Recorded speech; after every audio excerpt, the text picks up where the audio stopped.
Yeah, we're here on Grouse Mountain where it's nice and dry here in the gallery. Yes, we are going to be showing you just a sampling of some of the 80 works that are featured here on Grouse Mountain for the Artists for Conservation Festival and how you can help support conservation efforts around the world just by attending. Stay with us. You're watching BT.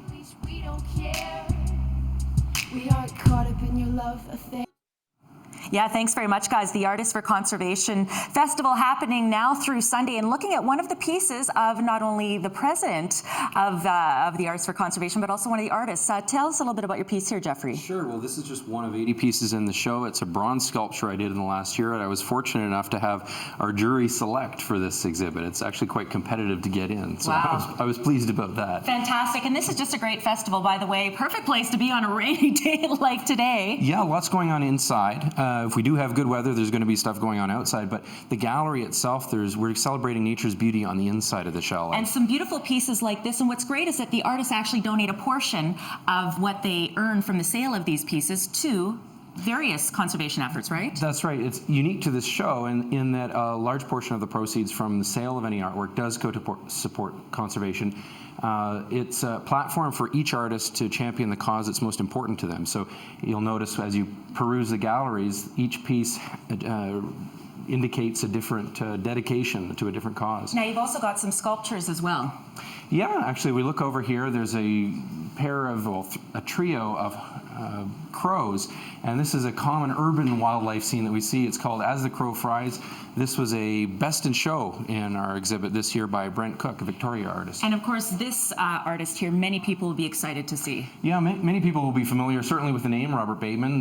He's our festival patron for the third year now, and this is a departure for him in many ways. It's a canvas, but it's a sketch. It's a pencil and graphite sketch of a lion on canvas. Just a sampling of some of the pieces here back at the station. Again, over 80 pieces of artwork going to be viewed, over 70 artists featured here at the Artists for Conservation Festival. For more details, you can, of course, go to their website, but a great spot to hang out now through Sunday. Beautiful. Love that, Bateman. My goodness, look at that. Over 80 pieces you can check out here at the Artists for Conservation Festival, and a chance to meet some artists like Joseph. Joseph, of course, we know that the artists are able to donate a certain portion of the proceeds of their works to certain conservation efforts. Who have you chosen to donate to? I have chosen actually Raincoast Conservation Foundation, an organization that works along the west coast of British Columbia. Fantastic. Tell us a little bit about your piece here. So this piece is actually inspired from a place on Vancouver Island called Pacific Rim National Park, and it's just of a Stellar's jay among some mossy branches, just showing the pristine, beautiful forest in bright green, mossy colors. I love it. That's absolutely beautiful. You know who'd like that? Our entertainment reporter, Thor Dyakow. He's really into birds. Oh, fantastic. That's great. Excellent. This is just one of two pieces that you have here. Let's make our way over here to another artist. Linda, first of all, thanks for getting up early for us this morning. Thank you. And who have you chosen to support? Wildlife Conservation Network has been raising funds of millions to help with wildlife, and they go directly sending funds to conservation. Fantastic, and I love that all the pieces that you do always support conservation efforts. Tell us a bit about this piece here. This piece is a mother hippo and a baby, and the baby's only a few days old, and they're from Tanzania, and this is a watercolor to reflect my image of what I saw of them. I love it. That's beautiful. Now, Jeffrey, let's talk a little bit just briefly about the festival itself. There are many ways that people can support, of course, the efforts if they aren't looking to buy artwork specifically. Sure. We've got films going on. And the artists will be here, so it's a chance to mingle with and rub shoulders with the artists themselves and pick up a few techniques, perhaps, but enjoy the exhibit itself. And a chance to meet artists like Joseph and Linda. For more details, of course, on the festival, it's happening now through Sunday. Michelle, people can go to the website, and we've got lots more coming up throughout the morning. All right, sounds good. Always doing great things up there at Grouse Mountain. Just gorgeous. The artists are hard at work. We've got Joseph right now sketching Cleo. And really, Jeff, this is the kind of thing that people are going to be experiencing at the festival through this weekend, right? That's right. We have several artists that are going to be sketching through the chalet and, weather permitting, as well on the ground. So you'll be able to walk in nature and see the artists working. That's the one thing we should point out. Great spot to hang out if it's raining, but if it's nice out, people aren't going to be missing out on the great weather. That's right. It's indoor, outdoor, and actually kids are going to be coming in. We've got several hundred 100 kids coming up on field trips over the next couple of days to experience this as well as live wildlife experiences. So we already know too that the artists are going to be here. People can purchase these works. A portion goes towards their conservation efforts as well, and the charities that are important to them.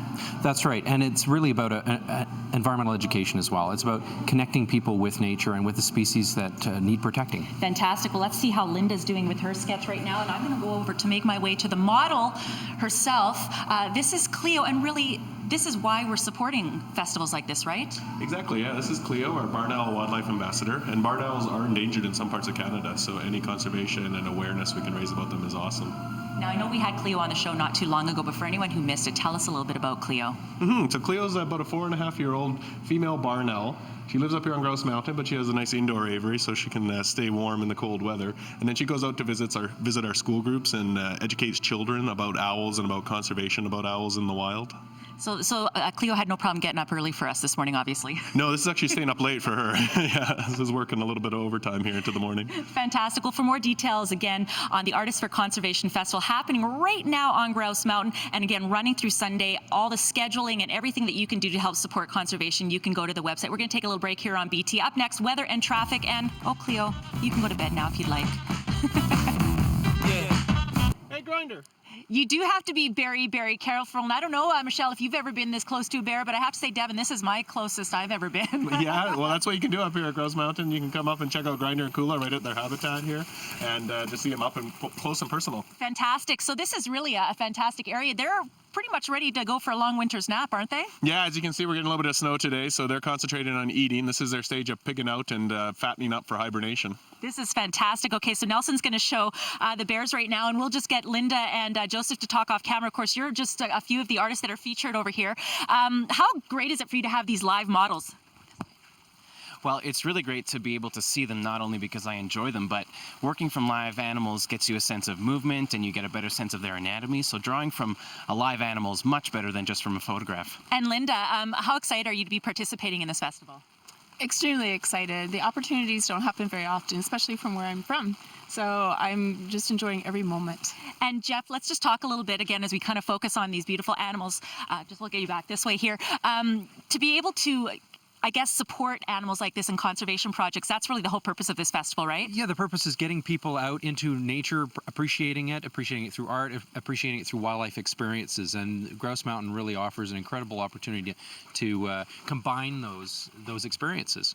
Fantastic. Well, for more details, of course, on the Artists for Conservation Festival happening at Grouse Mountain. It's on, by the way, now through Sunday, Jody and Riaz. And you know what? It doesn't matter whether it's raining, a little bit of snow. There's lots happening indoors, and there's lots happening outdoors, of course, as well, if the weather cooperates. But you know what? If these guys can tough it out, I think we can as well. More details on the website.